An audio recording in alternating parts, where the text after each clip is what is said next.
it does in fact smell like melted chocolate.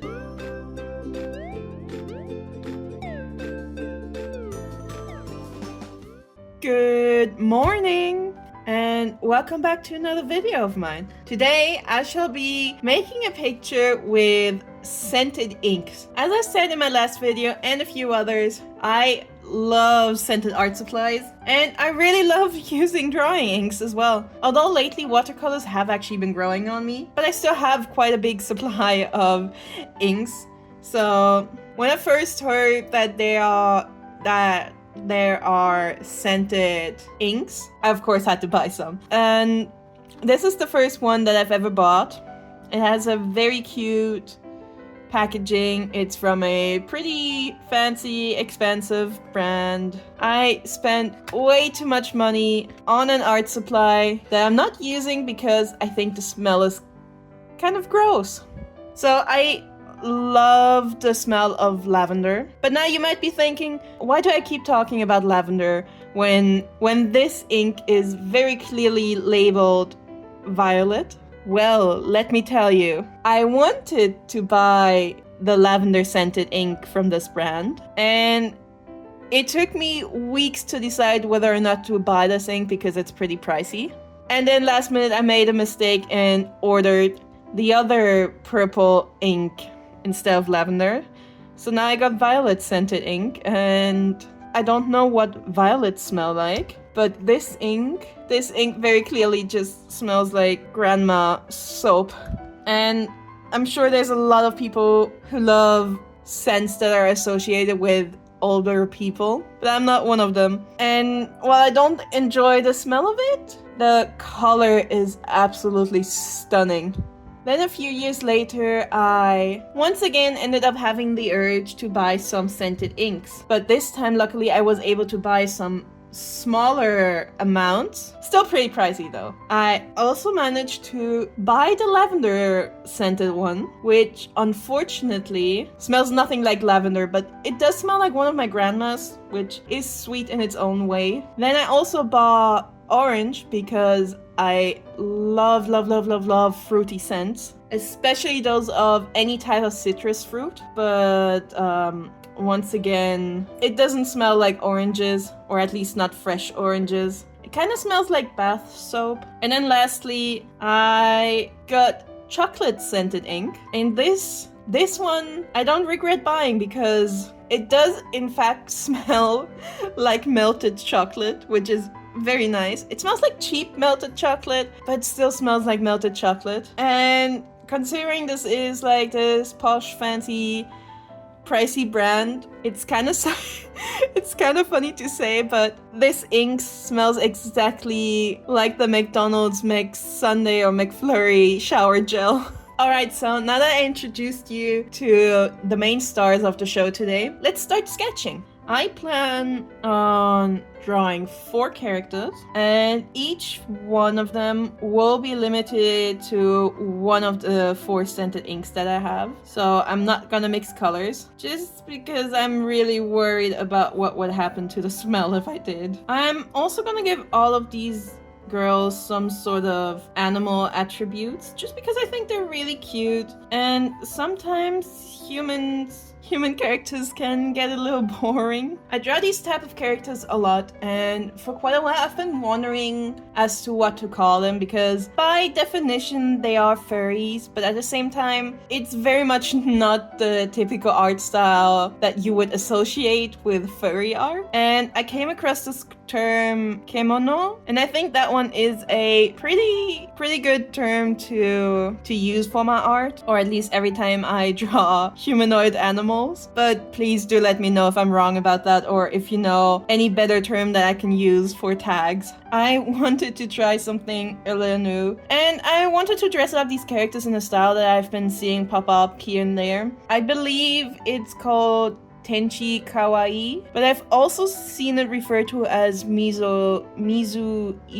Pretty much all of it is like baby blue and white, and it's kind of like tech wear inspired tracksuits combined with more cute elements like frills and bows. Although I think the name Tenchi would imply there would be more angel-like wings, but aside from a single outfit, I'm not really seeing a lot of wings going on. Do feel free to lecture me about this fashion sub-style though, because I can't really find a lot about it online. Also, when I'm trying to look up references, I'm seeing a lot of repeat images, or images that are literally just pretty standard baby blue outfits.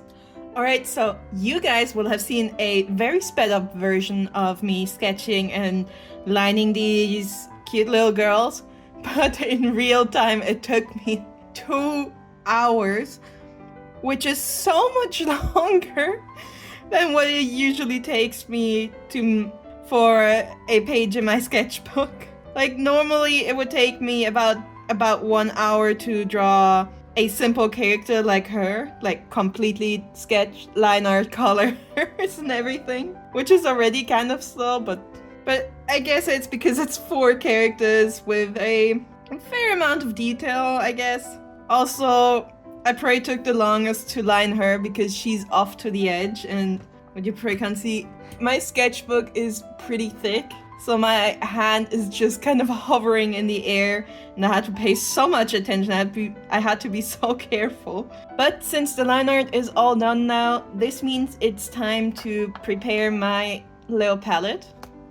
And look at this adorable little water bottle that I got. I actually bought this like 2 or 3 years ago. I just felt this incredible need to buy it, and then I didn't know what to do with it because it's very flimsy plastic and it smelled weird, so I didn't feel safe drinking from it. But it does have a little hole here for a straw, and I think it'll come in pretty handy for art because I can do this.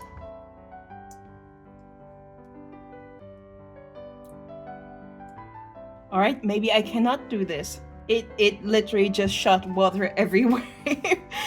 I was tapping it so lightly and the water just comes out with way too much pressure.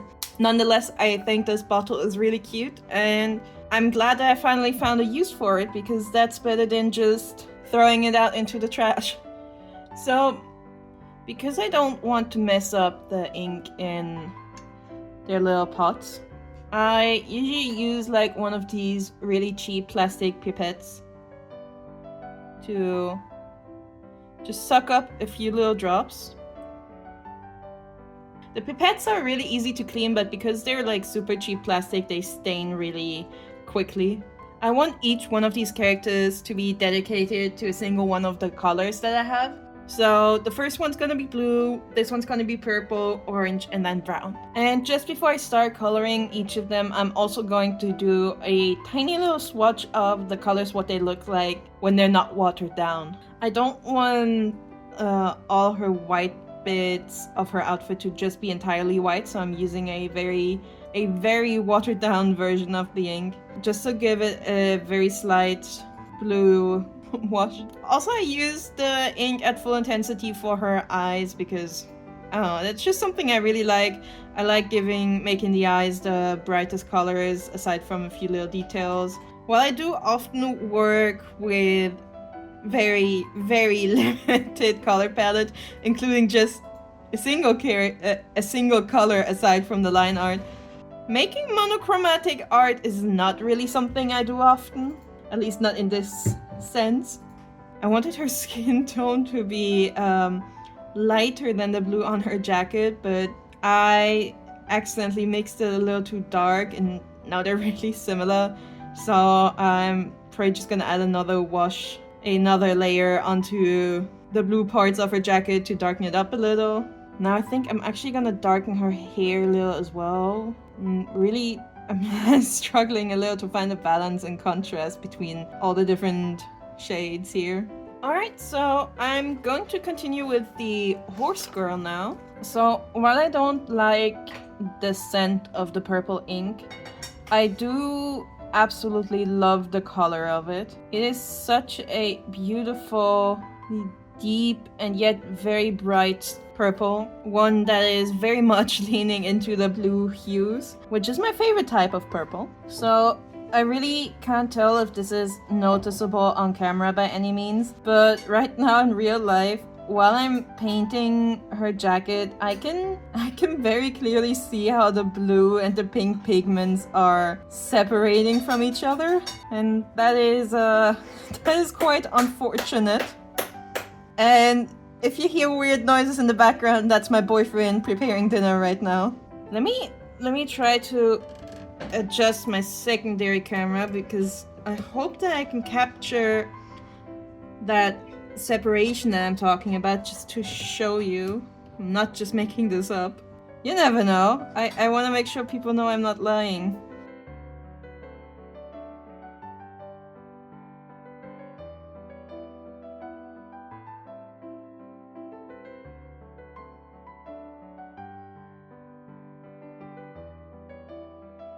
Like, do you see how it's really purple while I'm drawing the line, and then just a few seconds later it turns completely blue?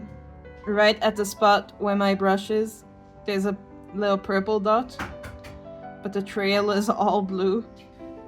Oh, this is bad.